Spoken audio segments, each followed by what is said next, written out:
Below is your fully rewritten, completely original, highly dramatic, 10,000-character English article based on the points you provided.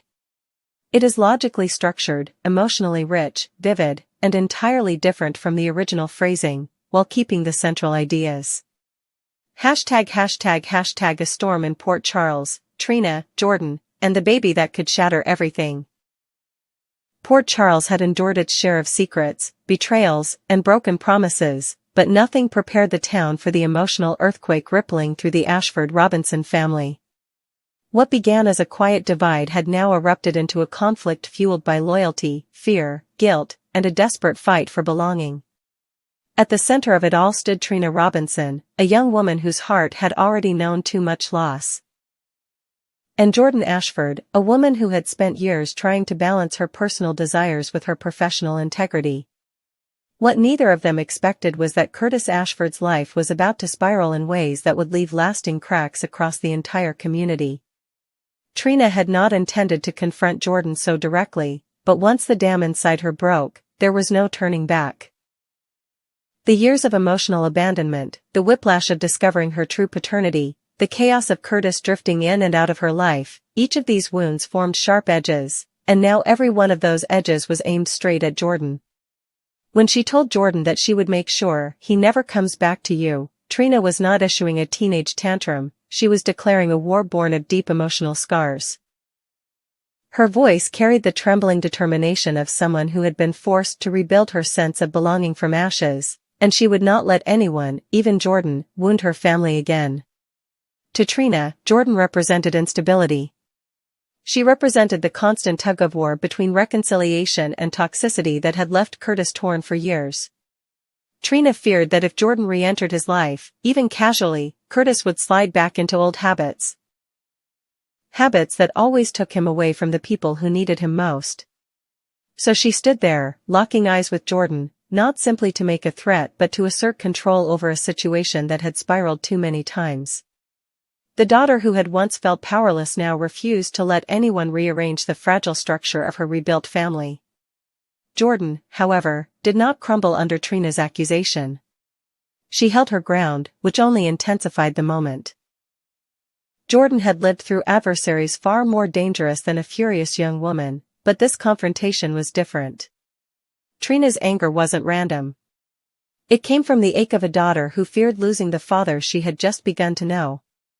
Jordan recognized that, but she also recognized that her own unresolved feelings for Curtis refused to stay buried.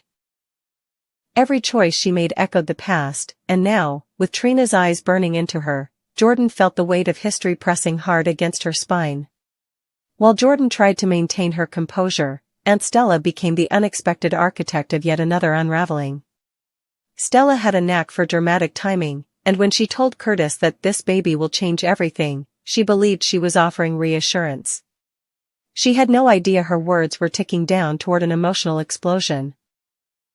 In her mind, a child, any child, represented hope, renewal, second chances. But Stella, in her optimism, failed to grasp the magnitude of this particular situation. The baby might not even be Curtis's. Stella had spent her life trying to steer her family away from disaster, but this time, unintentionally, she had pushed them closer to it. Curtis, already battling his own inner fractures, felt the ground beneath him start to crumble. The possibility that the child might not be his didn't just shake him, it disassembled him at the molecular level. Curtis had spent years aching for stability, yearning for purpose, trying to be a man worthy of love and respect. But life seemed determined to remind him of every past mistake, every failure, every moment he had fractured someone else's heart. The uncertainty surrounding the baby wasn't merely a question of biology, it was a direct assault on his identity. If the child wasn't his, what did that say about the life he thought he was building? What did that say about the future he imagined? What did that say about his place in Trina's life, a place he had fought so hard to earn? Those who knew Curtis understood why Stella's words struck a volatile chord. Curtis had always been a man of deep emotional currents, even when he tried to hide them. He could be calm one moment and explosive the next, especially when betrayal hovered in the air. And this situation carried the scent of betrayal so strongly one could almost taste it. Bobby's house, once a sanctuary of warm family memories and halfway to heaven decor, now felt like the staging ground for a disaster. Even Stella joked that someone should lock down the furniture, but beneath the humor was a very real fear of what Curtis might do when the truth came crashing down. As Curtis stumbled through the emotional maze tightening around him, the ripple effect spread across Port Charles. Trina watched him with a combination of protectiveness and dread. She did not want to see him spiraling again, falling into anger or impulsiveness that would only deepen the fractures within their family. Trina felt like she was standing on the edge of a cliff. If the baby turned out not to be Curtis's, she could lose the fragile father-daughter bond she had only recently begun to understand. If the baby was his, she feared she would lose him to a new life built on uncertain foundations. Either way, her world was going to change. Jordan, too, felt that tightening grip of inevitability.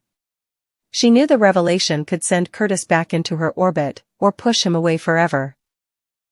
She had spent too long denying her own heart, always letting duty override honesty.